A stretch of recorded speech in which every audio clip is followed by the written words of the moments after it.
a lame duck George Bush making another appeal for support. Good morning. He says the focus should be on the trillion-dollar loss of asset value on Wall Street on Monday, which proves that action is needed.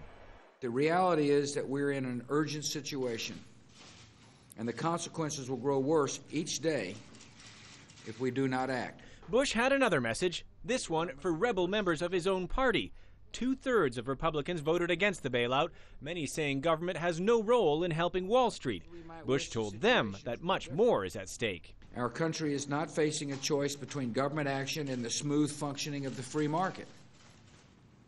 We're facing a choice between action and the real prospect of economic hardship for millions of Americans. Presidential candidates John McCain and Barack Obama warned of catastrophe for ordinary Americans if Congress fails to act. McCain, speaking in Iowa, stressed the need for Republicans and Democrats to work together to solve the problem now. I call on everyone in Washington to come together in a bipartisan way to address this crisis. And I know that many of the solutions to this problem may be unpopular, but the dire consequences of inaction will be far more damaging to the economic security of American families, and the fault will all be ours.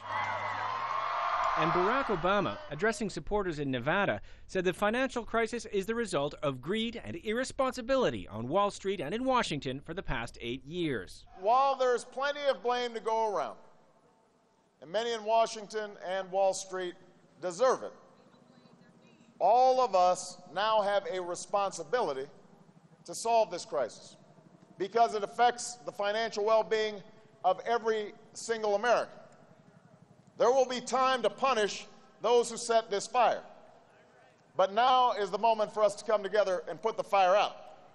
Members of Congress will get back to work on Thursday. Meanwhile, U.S. authorities are making $430 billion available to banks to help ease the crisis. President Bush can make all of the appeals he likes, but with popularity ratings below 30%, it's probably only bad news from Wall Street that can get people to change their minds. In other words, it will take their fear of losing their savings to overcome their anger at having to pay for the $700 billion bailout. Nick Spicer, Al Jazeera, Washington.